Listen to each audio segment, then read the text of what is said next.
Je suis Oui. Isabelle Lemarchand, je suis présidente de l'AILF.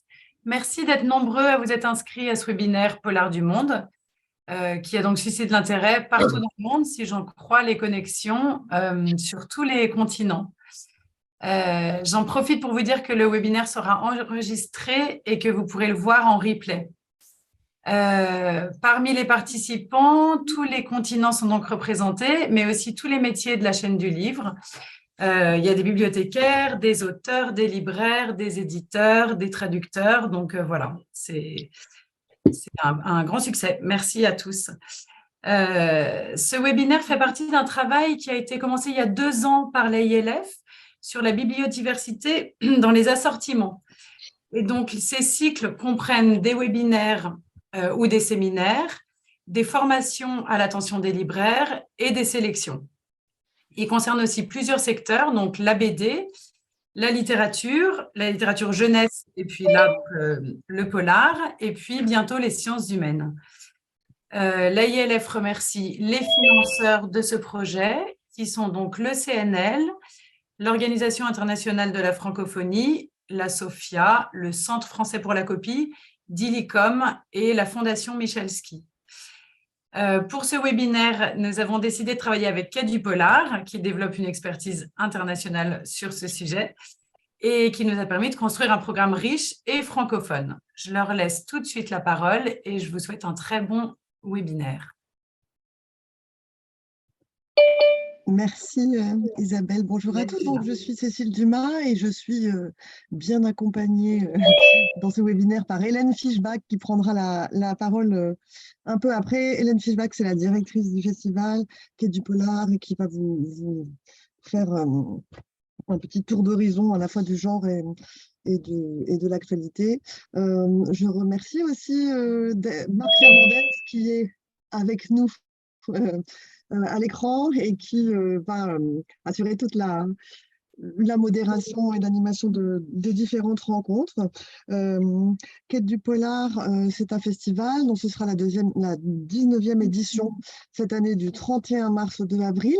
Et c'est également un programme de rencontres professionnelles, un programme qui s'appelle Polar Connection et qui porte en lui cette envie de mettre en relation tous les gens qui travaillent autour du genre, que ce soit en littérature, mais aussi dans d'autres secteurs comme le cinéma, l'audiovisuel, la médiation, infini. Et le travail que l'on a accompli engagé avec l'AILF, avec qui on discute depuis déjà un certain temps et qui se concrétise aujourd'hui, va se poursuivre avec la venue d'une petite délégation de libraires de l'AILF à Lyon pendant le festival et pour Polar Connection. On en est vraiment ravis. On espère que ce sera aussi l'occasion de partager avec tout le réseau ensuite les échanges qui ont eu lieu à Lyon. Et puis, on poursuivra ensuite dans le sens de ce que Isabelle Lemarchand a décrit dans nos collaborations. Donc, voilà, on est ravis que tout cela aboutisse aujourd'hui. Et je passe maintenant la parole aux intervenants. Marc, si tu veux prendre le relais. Merci Cécile, et puis bonjour à tous. Le relais va être vite passé à Hélène, donc la directrice de Quai du Polar. Dans le programme, il y avait une question, Hélène. Qu'est-ce qu'un polar? Alors, on n'a pas 4 heures, mais ça me paraît un peu large. Mais je ne sais pas, qu'est-ce que tu voulais tu voulais commencer par quoi pour introduire un peu ce monde du polar et du roman noir?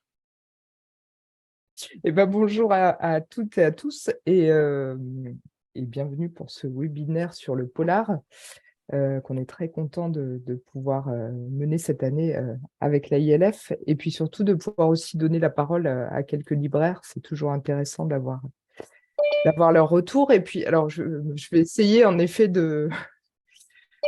d'expliquer un peu ce qu'est le genre polar. C'est un terme Parce qu'il est vaste quand même, surtout il est à la fois dans la très manière dont vous, vaste. avec du polar, vous l'envisagez, quoi. très vaste et très spécifique à la France. C'est-à-dire que nous, on reçoit chaque année des auteurs anglo-saxons et autres qui nous disent « But what is polar ?» Donc, il faut l'expliquer. Et c'est vrai que non seulement le terme n'existe pas dans d'autres pays, mais la définition très large de ce genre n'existe pas non plus, par exemple, dans les pays anglo-saxons. Donc, c'est vraiment typique de la France. On peut peut-être juste le comparer avec ce qui se fait en Italie. Ça s'appelle le giallo, le jaune. Et c'est un terme assez large aussi qui englobe pas mal voilà, de sous-catégories. Alors, on peut citer quelques sous-catégories, le roman policier, le thriller, l'enquête historique, le roman noir, le cozy crime. Tout ça, ça rentre en fait dans l'appellation polar qu'on donne aujourd'hui en France. Voilà. Alors, ce qu'on peut peut-être dire rapidement sur le genre, pour revenir un petit peu à l'historique du genre, c'est que, alors nous, on l'a bien senti, donc Quai du Polar sera la 19e édition cette année. Sur ces 19 dernières années, il y a eu une évolution extrêmement forte du genre en France et je pense un peu partout. Alors c'est vrai qu'il y a eu des succès comme, je pense, Da Vinci Code et Millennium qui ont vraiment dernière année, il y a eu une évolution extrêmement forte du genre en France et je pense un peu partout. Alors c'est vrai qu'il y a eu des succès comme, je pense, Da Vinci Code et Millennium qui ont vraiment contribué à aller chercher de nouveaux lecteurs et à étendre le genre. Le succès des séries télé et des plateformes aussi, qui a été un vrai, voilà, une vraie nouveauté pour le genre. Et puis aussi, on peut dire, une source d'inspiration pour certains auteurs. Nous, on demande chaque année au festival aux auteurs de nous donner leurs références, à la fois un livre, un film, et on voit que depuis quelques années, les références qui sont souvent citées, ce sont des séries télé et plus des films. Donc il y a quand même une évolution de ce côté-là. Et c'est aussi quelque chose qui a influencé l'écriture, je pense, des auteurs de polar aujourd'hui. Et puis, je pense qu'il y a aussi un changement assez net de vision du genre, qui était quand même vu, il y a encore pas si longtemps que ça, comme parfois une sous-littérature ou en tout cas quelque chose qu'on lisait, voilà, quand on était en vacances ou au bord de la plage. Enfin, voilà, il y avait cette image de littérature un peu La légère qui a, littérature de gare, on disait, voilà, quoi, souvent. on appelait ça d'ailleurs une littérature de gare, qui a quand même pas mal évolué. Et le genre est même rentré à l'université. On a vu des universitaires comme Benoît Tadier qui a écrit d'excellentes études sur le roman noir américain. Il y a de plus en plus d'auteurs. C'est vrai que avant les années 2000, alors je pense à Tonino Benacquista ou à Daniel Pennac qui était passé par la série noire, qui était arrivé, alors ce que nous, on appelle à la littérature blanche, et qui avait un peu tendance à pas totalement revendiquer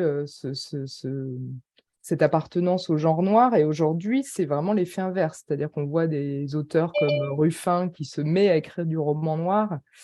Et puis surtout, énormément d'auteurs qui sont aux frontières du genre. Nous, on a eu l'occasion d'inviter des auteurs comme Philippe Généada, Tanguy Viel, Vanessa Schneider, Marie Vintras, et puis on voit voilà, Emmanuel Carrère, enfin de plus en plus d'auteurs qui sont vraiment, et des auteurs des éditions de Minuit, très souvent, qui sont vraiment Carine aux Tuile frontières. aussi, Oui, chez oui, Gallimard. oui, La complètement. Oui. décision, c'est un roman noir, Mm. clairement. C'est vendu en blanche, mais Oui. c'est du Donc c'est vrai polar. qu'il y a de plus en plus d'auteurs qui s'emparent vraiment, on sent qu'il y a voilà, cette envie de s'emparer un peu des codes du genre, y compris dans la littérature blanche, et ça fait quelques années, effectivement. Est-ce que c'est pas à partir du moment où Pierre Lemaitre a eu son Goncourt? Alors c'est Peut-être. vrai qu'il y a eu Pierre Lemaitre, évidemment, hein, ça forcément, il y a eu Nicolas Mathieu aussi, il y a quand même deux Ouais, auteurs ouais, ouais. récemment qui sont des auteurs à la base de romans noirs et qui ont eu le prix Goncourt, donc c'est sûr que ça a contribué aussi à Pierre faire. Lemaitre, quand il a eu son Goncourt, la première déclaration qu'il fait, c'est « Je remercie l'Académie qui a couronné un polar Mm. 2 ». Et j'ai l'impression qu'à partir de là, ça a un petit peu changé le regard Oui, et puis sur nous, les il a polars. écrit d'ailleurs son dictionnaire amoureux du roman noir. Voilà. Enfin voilà, on sent effectivement, oui, oui, ça c'est sûr que ce type d'auteur a vraiment aussi contribué à un changement d'image sur le genre, c'est sûr. Et puis l'autre, je dirais que l'autre grosse évolution, nous, qu'on a notée là plus récemment, ces dernières années, c'est que jusqu'à présent, on avait quand même un public qui venait en masse voir les auteurs étrangers, les stars du polar étranger, les Connelly, voilà, les Grisham, Elisabeth Georges, ce type d'auteurs qu'on reçoit, qu'on a toujours plaisir à recevoir tous les ans. Et on voit depuis quelques années que là, c'est vraiment les auteurs français qui attirent énormément de public. Alors évidemment, ce genre de grosses stars continue quand même à intéresser les lecteurs. Mais ce qui domine aujourd'hui souvent le marché du polar français sont les auteurs français. Et ça, c'est quand même une C'est une grande vraie nouveauté, nouveauté. en tout cas en France. Ça, c'est vraiment assez net. Les Olivier Norek, Franck Tillier, Bernard Minier, Karine Gébel, voilà, ils sont quelques-uns à vraiment dominer complètement le marché du polar. Et ça, c'est une vraie nouveauté.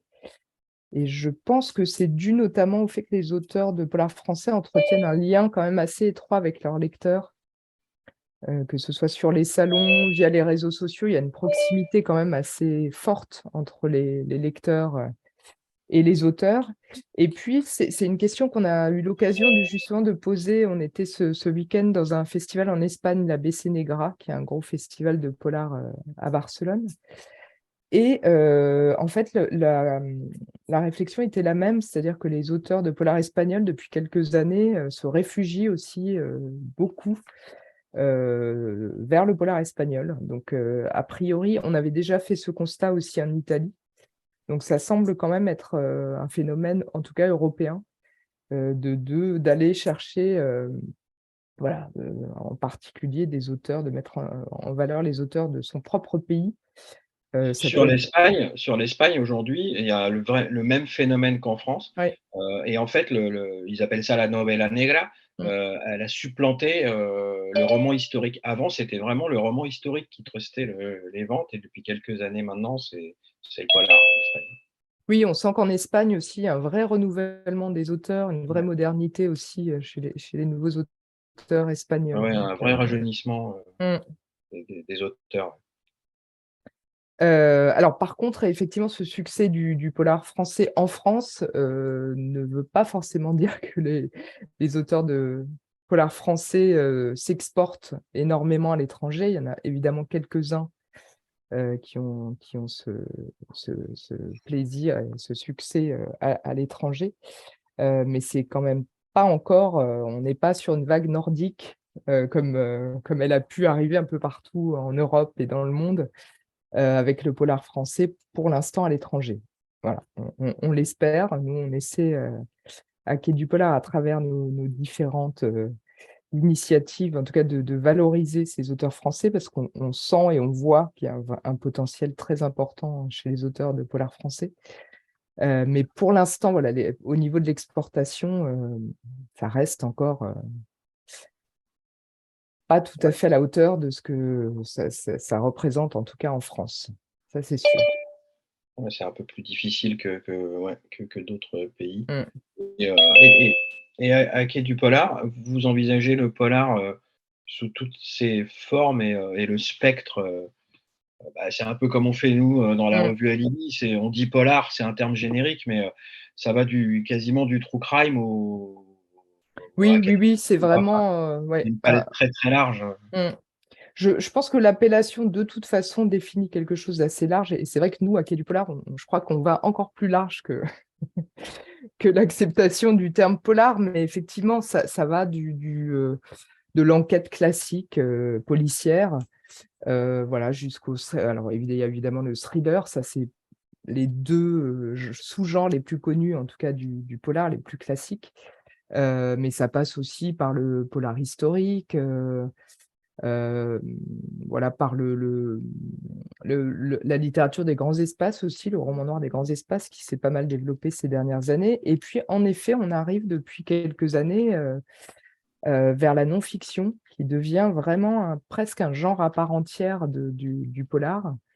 Alors, évidemment, plus tourné vers le fait divers, ce qu'on appelle true crime, qui devient vraiment un genre à part entière, avec des collections souvent éditées par des éditeurs de polar, et des livres lus par des lecteurs de polar. Donc, on sent quand même que la relation est assez étroite entre le polar et ce type de livre. L'autre genre qu'on peut citer aussi qui fonctionne très bien chez les lecteurs ces dernières années, c'est le cozy mystery, cozy crime, qui est Ouais. aussi un sous-genre très apprécié. Alors, on n'est pas du tout sur le même type de lecteur, mais qui est un genre voilà, dérivé du roman d'enquête britannique à la Agatha Christie, assez classique.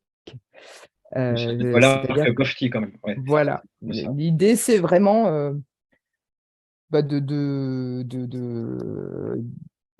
C'est mener démonter une une enquête, quoi. enquête. C'est Ouais. vraiment l'enquête qui est au cœur de ces polars, de ce type de polar, et puis surtout, pas de violence extrême, des personnages un peu rigolos, souvent un peu d'humour, voilà, des choses un peu décalées. Donc on est vraiment sur un autre type de polar, mais c'est un genre qui fonctionne quand même très très bien également.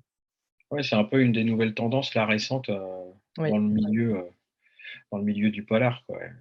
Les romans avec la reine d'Angleterre oui, qui voilà. La enquête, reine enfin, d'Angleterre, alors ça s'est fait un peu partout, hein. Il y a maintenant du cozy crime français. On a eu l'occasion, nous, de recevoir une autrice de cozy crime coréen, qui était extrêmement drôle aussi.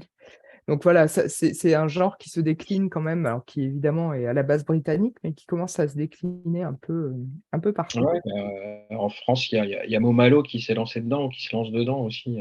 Mm, On est assez loin du Groenland, avec oui. son nouveau bouquin là, qui se passe en Bretagne, je crois. Enfin, ouais. Même les gros auteurs de romans noirs s'y collent. Ça montre bien que c'est une détente. Je crois qu'on a commencé directement aussi la deuxième partie, Ah bah le voilà, oui, on panorama, y non? est. On Non, y est, hein? ce que je voulais juste dire avant de conclure, c'est que il y a évidemment, c'est un genre extrêmement large avec plein de sous-catégories, mais surtout, ce qu'on constate, et ce que vous devez constater aussi dans vos librairies, c'est que ce ne sont pas du tout les mêmes lecteurs, et c'est pas du tout la même chose que recherchent ces lecteurs.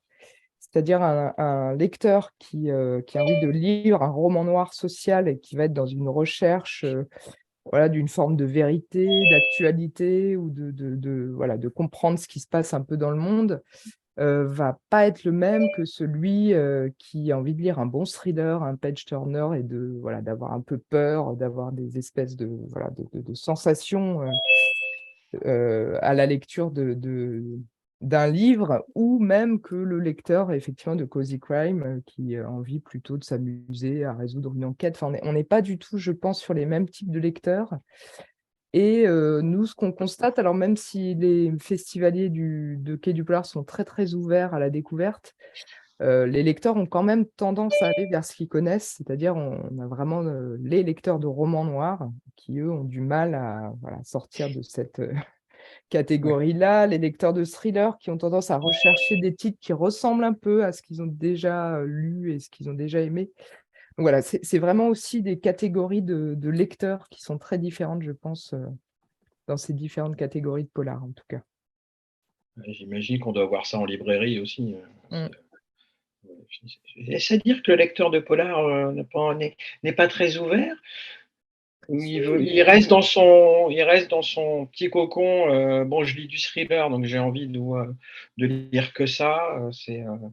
Parce qu'on dit souvent aussi que le lecteur de polar, enfin, on le voit qu'il y a du polar, Mm. avec les ventes de Ce sont livres des qu'il y gros a lecteurs, chaque ouais, année, par contre. c'est Mm. des gros lecteurs, quoi. Alors, ils achètent beaucoup de Mm. poches, parce que les livres sont quand même assez chers, mais du coup, ils achètent 10 thrillers au lieu d'aller piocher peut-être un true crime, un cozy mystery. Enfin, Ah oui, voilà, j'ai l'impression je qu'ils sont pense que très, ce sont des très. lecteurs différents. Ça, Ouais. c'est mais quand même assez curieux. C'est-à-dire que voilà, quand ils ont l'occasion de rencontrer des auteurs qui ne connaissent pas, des pays un peu nouveaux, quand c'est de la découverte, il y a quand même une vraie curiosité. Et ça, je pense, dans toutes les catégories du polar. C'est, Est-ce qu'on peut dire qu'il y a ouais, si, bah, tu as commencé à en parler, mais il y a un vrai renouveau, en Mm. tout cas en France, avec des auteurs comme, oui, tu as cité Olivier Norek et tout, mais il y en a d'autres. Tu l'expliques comment, ça?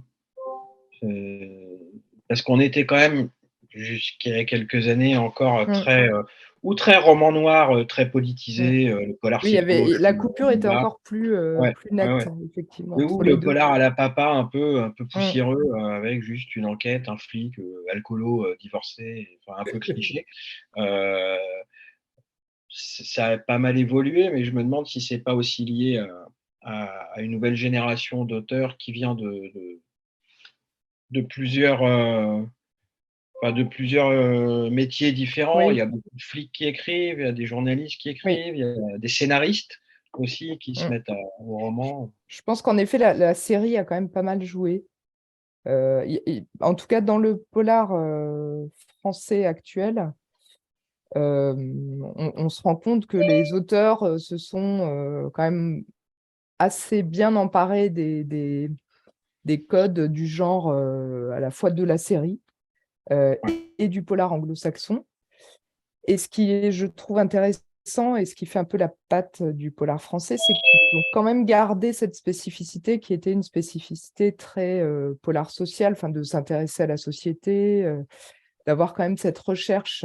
C'est Petros Markaris, qui est un auteur grec de polar, qui était à Barcelone ce week-end et qui disait une chose très vraie. Il disait qu'avant, on cherchait dans un polar à savoir qui était le coupable et qu'aujourd'hui, on cherche à comprendre pourquoi il est coupable. Et ça, c'est une vraie évolution aussi ouais. dans le genre et dans l'écriture des auteurs. C'est-à-dire ça rend quand même les choses un peu plus intéressantes.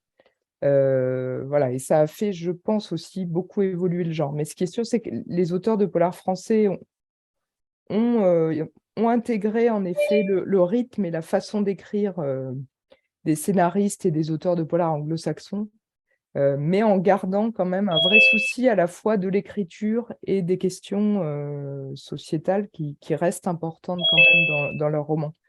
Et je pense que c'est ce qui fait que, voilà, que le polar français me semble aussi intéressant aujourd'hui. Je ne connais pas la proportion au niveau des ventes entre le polar français et le polar étranger, mais j'ai l'impression aussi que ce renouveau français, il profite aussi du fait que, pour parler que des États-Unis, par exemple, tu disais Connelly, enfin tous ces gens-là, ils sont là depuis un moment Mm. et j'ai l'impression, et c'est Robert Pépin qui me parlait de ça, il y a pas longtemps, le traducteur de Connelly.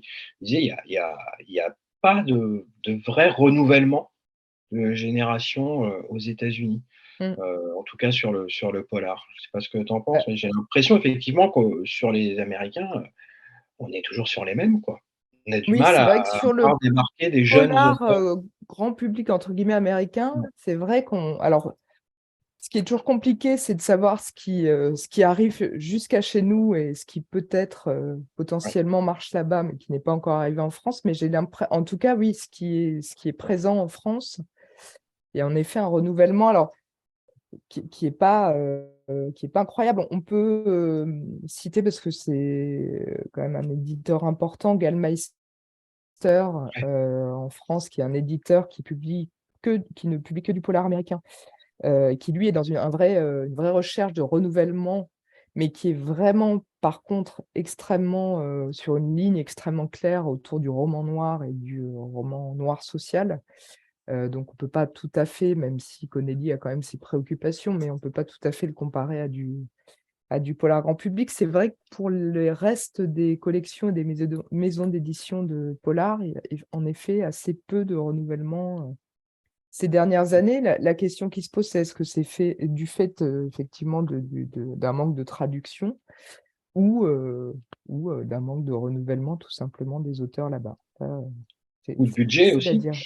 Oui, et de budget aussi, bien Budget sûr. Et parce que, c'est les l'explication traductions, aussi. ça coûte On cher. parlait en effet de la France, l'Espagne ou l'Italie qui mettent en avant beaucoup leurs auteurs. Il y a en effet cette question de budget aussi qui joue, hein, de traduction. Ouais, faut acheter Mm. les droits, faut traduire, c'est tout de suite, les livres coûtent, cher. C'est quand même aussi, enfin, je pense que c'est pas à négliger aussi, c'est Mm, l'impression mm. qu'on les éditeurs français vont plus chercher, ils vont chercher moins loin peut-être pour éviter justement de gréver leur budget. Oui, Aujourd'hui, c'est possible. on demande quand même pas forcément gagner énormément d'argent, mais au moins pas en perdre trop Mm. quand on sort un livre. Donc, c'est vrai que ça peut On être. sent l'éditeur aussi qui parle. Je parle par expérience. Bon, mais voilà, mais non, mais c'est vrai que encore, traduction en anglais, c'est pas celle qui coûte le plus cher, Non. mais ça grève quand même un budget. Et même au-delà de ça, faire venir un auteur après, enfin, tu es bien placé pour savoir les auteurs étrangers pour les faire venir sur un salon ou pour des rencontres en librairie, c'est assez compliqué aussi. Enfin, ça complique tout. Un Ah bah auteur c'est une français, vraie prise de risque, effectivement, pour les éditeurs que de publier un éditeur étranger. Je pense que ça devient de plus en plus compliqué. on sait peut-être que voilà, on regarde plus en Europe autour de nous, c'est peut-être un peu plus simple Mm. de faire bouger les gens. Mais ce qui est d'ailleurs, enfin moi je trouve ce qui renouvelle le marché du polar de façon assez saine aussi, quoi. C'est Ouais. intéressant aussi de voilà de pouvoir découvrir des auteurs qui sont proches de nous. C'est sûr que voilà. Ouais, complètement. Mm. Est-ce qu'on peut dire qu'il y a un vrai polar européen qui est en train de se mettre en place, ou vraiment ça reste très spécifique à chaque pays? Chaque pays a ses préoccupations évidemment, mais Il y a quand même une tendance assez forte qui s'est engagée il y a un certain temps. C'est celui, alors nous on appelle ça le noir autour du monde. Enfin, c'est une façon en tout cas et ça c'était assez nouveau aussi. Alors l'un des premiers Français à l'avoir fait, c'est Caril Ferret, c'est-à-dire d'aller s'intéresser à ce qui se passe ailleurs dans le monde. Ça renvoie quand même aussi c'est toujours intéressant parce que voilà, déjà ça permet de s'ouvrir à d'autres choses, d'autres pays. Et puis ça renvoie une image de soi aussi, de découvrir aussi ce qui se passe ailleurs. Donc ça, c'est une tendance qui est quand même assez forte dans la littérature. Et c'est là où je pense qu'il y a pas mal d'échanges en fait entre les différents auteurs de polar. Alors évidemment, oui, Caril Ferret, c'était un peu un précurseur. Bah, j'allais citer Olivier Truc, mais il est présent d'ailleurs. j'allais dire, on va en parler avec 3 d'entre eux tout à l'heure. Évidemment sur la Laponie, mais on sent en tout cas que les auteurs eux-mêmes n'ont plus envie de se cantonner à ce qui se passe autour de chez eux, même si Olivier connaît bien la Laponie et ça voilà. Mais en tout cas, voilà, il y a une tendance assez forte, en tout cas, à s'intéresser à ce qui se passe ailleurs. Ça, c'est une tendance qui dure depuis un moment. Et puis, il y a des maisons, effectivement, alors on parlait de Gallmeister, qui s'intéressent vraiment à un pays en particulier, Gallmeister sur les États-Unis. On peut citer Matin Calme aussi sur la Corée. Et puis, quelques maisons d'édition qui ont quand même un peu des spécialités. Alors, Actes Sud est quand même assez, alors plutôt deux axes, à la fois le polar espagnol, ou en tout cas en langue espagnole, et le polar nordique. Métellier aussi, qui travaille beaucoup sur le polar langue espagnole. Enfin, voilà, il y a quand même des maisons qui ont un vrai axe en fonction des pays et des langues. C'est Paco Taibo II, l'écrivain Oui. mexicain, pour aller dans ton sens, qui disait si vous voulez savoir ce qui se passe en France au 19e, il faut lire Flaubert. Si vous voulez savoir ce qui se passe au Mexique aujourd'hui, il faut lire des polars. Et ouais, je pense qu'il a entièrement raison. Enfin, c'est une manière, c'est un miroir de la société aussi, et j'ai l'impression de plus en plus. Et sur certaines périodes, alors c'est Dominique Manotti qui était aussi à Barcelone et qui parlait de ça. Parfois, on n'est pas les meilleurs pour parler de notre histoire. Elle citait notamment la guerre d'Algérie, qui a été quand même un grand tabou en France pendant très longtemps et qui a été finalement mieux mise en scène par certains cinéastes ou auteurs qui n'étaient pas français. Je pense aussi beaucoup à ce qui s'est passé en Allemagne. Ceux qui parlent énormément de l'Allemagne, de l'histoire de l'Allemagne nazie, alors on peut citer Philippe Kerr, c'est souvent des auteurs britanniques, ou en tout cas des auteurs qui ne sont pas allemands eux-mêmes. Alors, Philippe Kerr avec la trilogie berlinoise, qui est vraiment un des gros succès en polar historique et qui est extrêmement intéressante sur cette période. Il y a Romain Slocombe aussi qui a travaillé autour de cette période, mais c'est vrai qu'on n'est pas toujours les mieux placés pour parler de ce qui se passe dans nos pays. Donc, c'est toujours intéressant d'avoir cette vision d'ailleurs, en tout cas. C'est clair. Et Hélène, si tu permets, on va peut-être passer la parole à quelques libraires qui sont là. Je voulais d'abord dire bonjour et souhaiter la bienvenue à Anaïs Massola de la librairie de Rouge à Paris. Bonjour. Bonjour. Pardon, je remets du coup la caméra. Ça va, vous nous entendez bien? Ouais. Oui, très bien.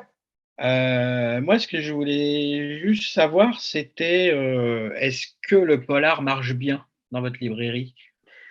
Tranquillement. C'est pas non plus, on n'est pas vraiment. On a une bonne spécialisation en essai et bande dessinée. Ouais. On n'est pas très spécialisé dans le polar, peut-être même un peu plus dans la science-fiction. Après, on fait quand même. Alors, polar et SF mélangés, ça doit faire 5% à peu près de notre chiffre d'affaires, 4,5-5%. Donc, c'est pas trop mal. Les rotations sont assez rapides. On vend essentiellement de la nouveauté. On a tenté de faire du fond et en fait, à part nouvelle mode d'un auteur ancien, on ne vend pas trop. Mais je pense aussi que c'est parce qu'on n'a pas tant, on a une bibliothèque et une table, donc on n'est pas non plus. Enfin, en tout cas, je pense qu'on a on en lit quand même pas mal et donc on les vend, mais on n'a pas une reconnaissance sur un savoir-faire sur le fond, très clairement. Ouais. Vous mettez en avant les nouveautés, les gros auteurs, quoi. Ben non, en fait, alors ça par contre, non. Alors, donc, j'ai à côté. Ok, non, en fait, non, c'est vrai, c'est pas une grosse partie de notre chiffre d'affaires, c'est pas un gros rayon, mais il y a quand même une table entière qui est consacrée. Donc, on fonctionne peu sur le fond ancien, c'est-à-dire on doit avoir un manchette qui traîne, mais on n'a pas, si on parle sur les polars français, où on a un ou deux Elroy, mais on n'a pas tout Elroy. Enfin voilà, on est une librairie généraliste qui n'a pas un gros fond polar. Mais par ailleurs, sur les nouveautés, on choisit plutôt pas mal et on est peu dans les grosses ventes, on est peu dans les best-sellers. Mais c'est un peu le cas de la librairie généraliste. On est dans un entre-deux, donc si je vous donne ce qu'on vend, alors à part Olivier Noret, qui, à mon avis, est assez passe-partout, parce qu'il va aller dans les grosses ventes et dans enfin, c'est un auteur avec des lecteurs divers.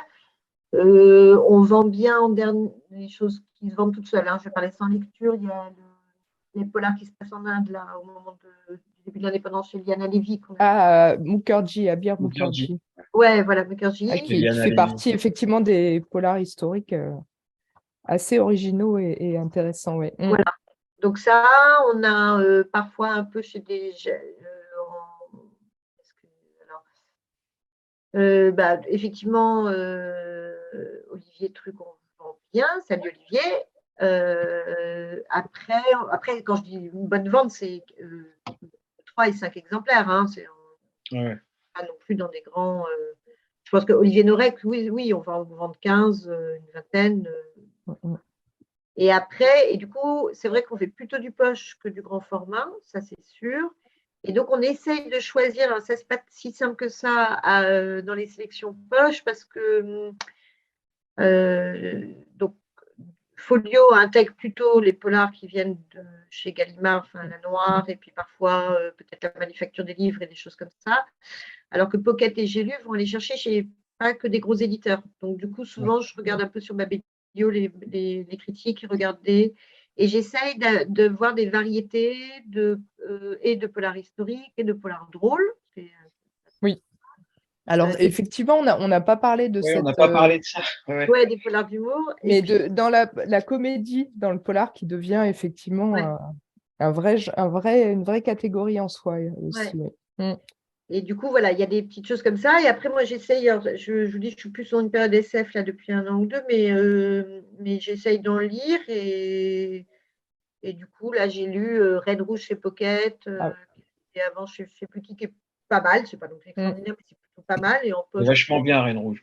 Ah oui, moi, j'ai bien aimé Red Rouge. En tout cas, j'ai envie de lire la suite. Enfin, Juan Gomez Jurado, oui. Et Voilà. c'est vrai qu'on a envie de lire la suite. Voilà. Et le Sriti ensemble. Donc, en fait, c'est un mélange entre des choses que je vais lire où je vais avoir des coups de cœur et que du coup, je vais pousser. Et du coup, comme on lit pas tant que ça, mes coups de cœur peuvent durer très longtemps. Le Sniper, par exemple, je ne sais plus quoi est son fusil, là, le Walk et du fusil. Oui, Ça le doit Wok faire et le 8 mois qu'il est sur la table. Voilà. Voilà, donc c'est un peu le cas de figure, nous, en polar. Et après, si on a une frénésie d'en lire 5 ou 6, on va forcément augmenter les rotations, etc. Mais voilà. Ouais, d'accord, bah, merci. J'avais juste, avant de passer la parole à Anaïs, à Aurore Martin et à Virginie Bobin, de la librairie La Page à Londres, j'avais juste une dernière petite question pour Hélène, un petit piège. Est-ce qu'il n'y a pas trop de polars? Est-ce qu'on n'en publie pas trop? Parce que j'imagine que tu es comme nous, on reçoit énormément de services de presse et c'est beaucoup. Bah, je pense que la question à se poser, c'est est-ce qu'il n'y a pas trop de livres? Mais je pense qu'en proportion, je ne suis pas sûre que le polar soit finalement plus représenté. Il y a un millier de nouveautés par an? 1300 nouveautés en librairie en 2021, une vingtaine de collections spécialisées. Oui, c'est sûr que c'est une… Et je pense que ça correspond aussi, ça reste, en tout cas selon les dernières études, le genre préféré des Français. Donc ça reste quand même en proportion de ce qui se vend et ce qui est lu, je pense, par les lecteurs. Mais trop de livres, ça peut-être, c'est les libraires qui peuvent le dire. Mais trop de polars, moi, je ne pense pas. Polars, pour moi, il n'y en a jamais trop, mais bon. Mais justement, on va partir à Londres, du coup, avec Aurore et Virginie de La Page. Vous, vos clients, c'est qui? C'est des lecteurs français, des expats qui viennent chercher des romans chez vous, ou il y a aussi des Anglais? Comment ça se passe? Quelle est votre clientèle? Bonjour. En fait, une grande majorité de notre clientèle, ce sont effectivement des francophones, des Français et francophones. On est vraiment situé dans le quartier français de Londres avec l'école, l'Institut français, la médiathèque. Donc, évidemment, ça nourrit beaucoup de notre clientèle. Néanmoins, on a également beaucoup de francophiles et d'anglophones qui soit apprenant français, soit qui ne sont plus apprenants parce qu'ils se débrouillent très, très bien. Et est-ce que les francophones recherchent des auteurs francophones?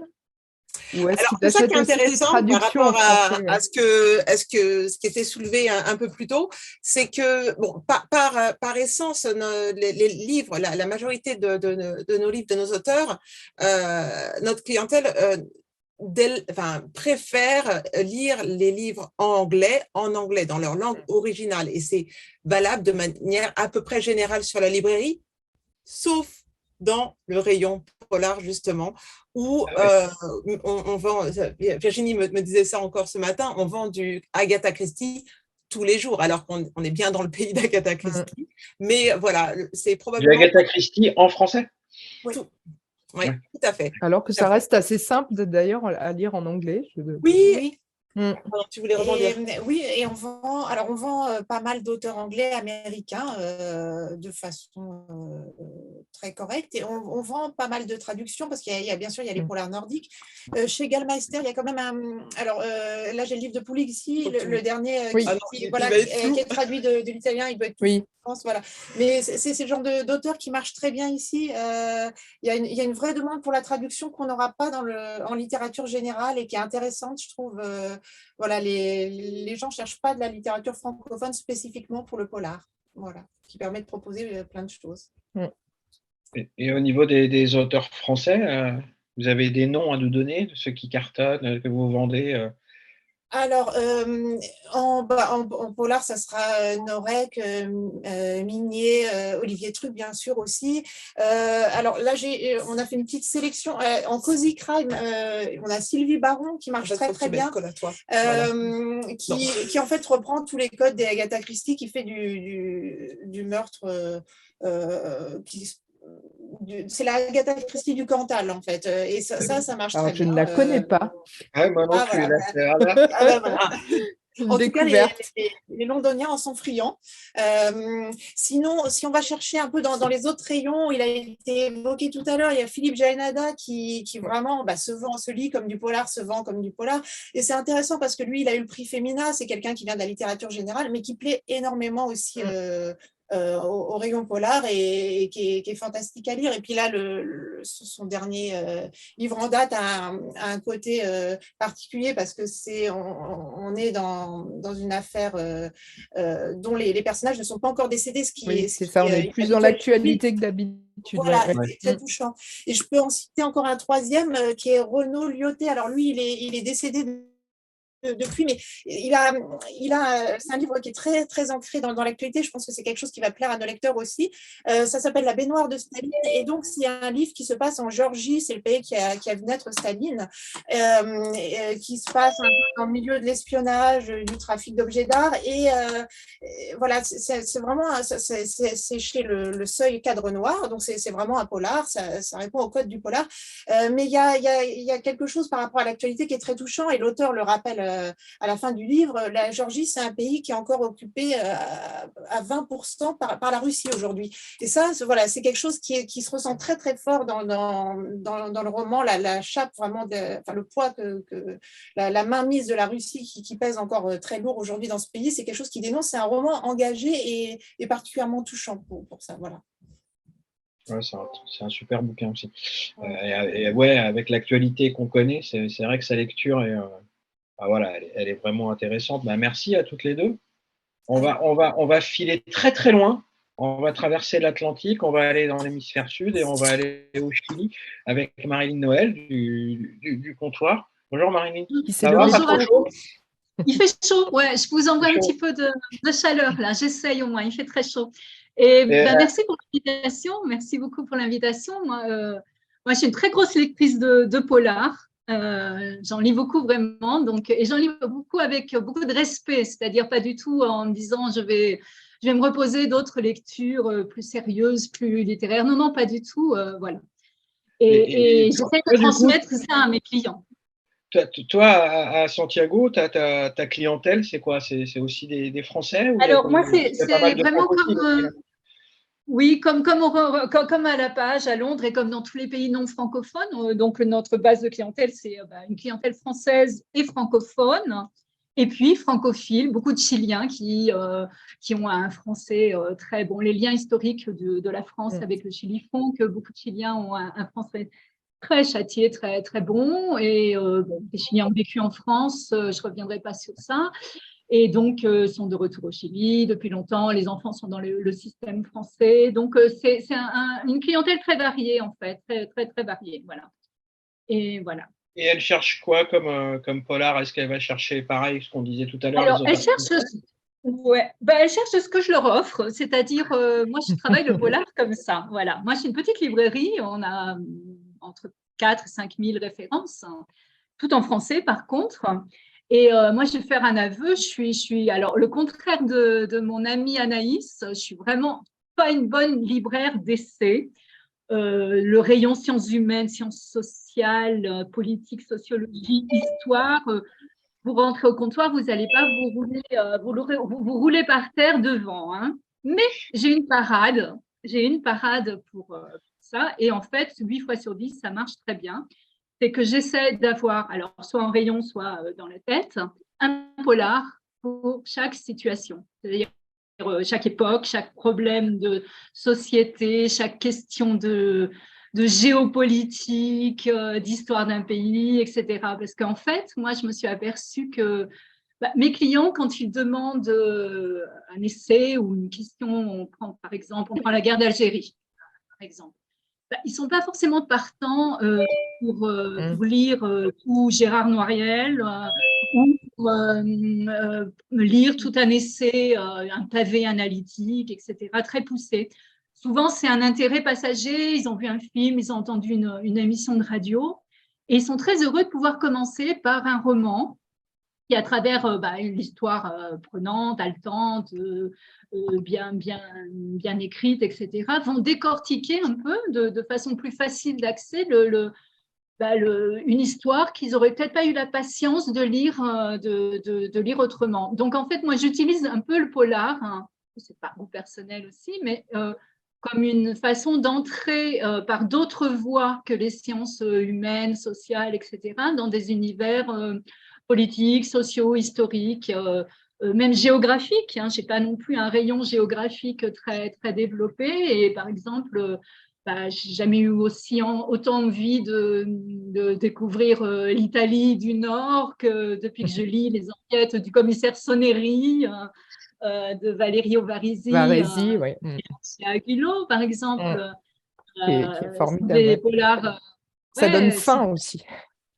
Hein, et voilà, qui sont ancrés dans le territoire, dans la gastronomie. C'est un peu une sorte de simnon italien, on dit. Ah oui, complètement, ouais. Les ambiances et tout ça, ouais. Et mais donc, je trouve voilà. que c'est un super usage du polar parce que c'est vraiment, je pense, parce que ce que les auteurs ont envie aussi de faire passer, c'est-à-dire de mettre en avant des sujets et des pays à travers. Mais il y a tout, en fait, tout. Voilà, des métiers, vraiment de tout. Et c'est drôle, je rebondis avec aussi Aurore et Virginie, parce que je voulais revenir sur un autre aspect qui me paraît important, parce que spécialement pour les librairies françaises de l'étranger, moi j'entends toujours mes collègues dire depuis des années, et je précise, c'est pas le cas au comptoir, hein, mais on vous demande toujours, chers libraires, des livres surtout écrits par des auteurs francophones. Et la littérature étrangère a beaucoup plus de mal à se vendre chez nous, dans les librairies françaises de l'étranger. Alors, pour le coup, je trouve, et je suis d'accord avec Aurore et Virginie, je trouve que quand on parle de polar, cette barrière, elle a complètement tendance à s'effondrer. C'est extraordinaire parce que en général, on vous demande un bon polar.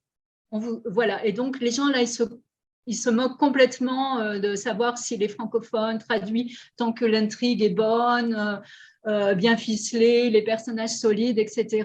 Alors là, moi, je dis hurrah, quoi. En français, profitez-en pour mettre en lumière le travail de tous nos traducteurs, traductrices du coréen, de l'italien, du croate. Avec l'excuse du polar, tout d'un coup, on peut mettre le pied dans une porte qui s'ouvre grand sur le monde, en fait. Ah ouais, c'est l'essence même pour moi du polar, c'est le genre réaliste, c'est ancré dans la réalité. Si on peut apprendre des choses tout en passant un bon moment, c'est gagné, quoi. Exactement. C'est gagné. Voilà, c'est gagnant-gagnant. Et j'ai plein de polars en tête, mais alors on n'a peut-être pas le temps, évidemment, de tout dire, mais je voudrais parler quand même. On a un timing très précis. Ouais. Allez, coup de cœur. L'année dernière, on a beaucoup parlé des accords d'Évian, d'Algérie, etc. Donc, nous, on avait fait des tables. Alors, il y a des classiques, évidemment, comme Daninx, Meurtre pour mémoire, etc. Mais moi, je voudrais mettre en avant la formidable trilogie Ben Lazare. C'était édité chez Aguilo. C'est Frédéric Paulin. C'était édité chez Aguilo. Il y a 3 titres et ça prend vraiment 30 ans ou 35 ans de l'histoire. Ça va jusqu'à 2015 et les attentats. C'est vraiment toute l'histoire du djihadisme. C'est quelque chose qui va vous tenir en haleine. C'est vraiment passionnant. Et puis, j'aime bien faire répondre les livres, en fait. Et il y a un livre qui va sortir là chez Rivage, je pense que c'est en mars ou en février. C'est Gérard Lecat. Ça s'appelle Le sang de nos ennemis. Et alors, Ben Lazare, c'était les années 92. Ça a commencé les années 92 en Algérie. Et là, c'est les années 60, mais c'est l'Algérie vue de la France, de Marseille. Et donc, ce sont des romans qui se répondent. Moi, j'aime bien croiser les regards comme ça sur les mêmes sujets et faire des tables. Et puis, un autre exemple, allez, le dernier exemple qui a bien marché chez moi, c'est tout ce qui a trait au combat pour les droits civiques de la communauté noire dans le sud des États-Unis. Et donc, il y a la série des Thomas Mullen chez Rivage qui est vraiment extraordinaire. Thomas Mullen, je mettrai dans le chat peut-être les références. Donc, on suit les déboires des premiers détectives noirs embauchés à Atlanta, et ça peut se répondre avec un si long après-midi. Un long, si long après-midi, c'est aussi un polar un peu plus léger, peut-être, on voit une femme de ménage noire qui va enquêter bien contre sa volonté, mais enquêter quand même en Californie dans les années 60, et ça touche aussi les droits civiques. Et je les mets à parallèle avec Manchette et Niemek dans Alabama, dans Americas. Voilà, on fait comme ça des chassés-croisés de thématiques autour du polar, tout ça pour masquer notre lacune dans le rayon essai. Voilà. Ah non, mais c'est Mais très bien. c'est une façon assez géniale de découvrir un sujet. Et je pense que quand on a lu les livres de Frédéric Paulin, par exemple, on a quand même une compréhension On comprend mieux. Incroyable. nettement plus claire de l'histoire. Donc, c'est tout l'intérêt aussi de ces romans-là, et c'est ce que veulent faire souvent les auteurs de polar. Et je terminerai juste avec, je pense, une chose qu'on n'a pas dite, mais il y a une vraie, parce que Merci Marilyn. De rien, merci. J'en ai plein d'autres, je les mets dans le chat. Parce que le polar suit effectivement beaucoup ce qui se passe dans l'actualité. Il y a une tendance assez forte sur les droits des femmes aussi, qui est mis en avant, et de toute façon un vrai changement aussi dans la mise en avant des personnages féminins en règle générale dans les polars, qui étaient quand même souvent soit victimes, soit pin-up. Là-dessus, quand même, on voit une évolution extrêmement nette, avec des personnages féminins beaucoup plus forts, et puis une tendance aussi à dénoncer les violences faites aux femmes. Ça, c'est aussi quelque chose qui revient fréquemment dans les romans. Et puis une féminisation, tu n'es pas un bon exemple, Marc, mais du métier aussi dans l'édition. On se rend compte à la fois des auteurs, des éditrices, des traductrices. Enfin, il y a quand même de plus en plus de femmes aussi dans ce secteur du polar.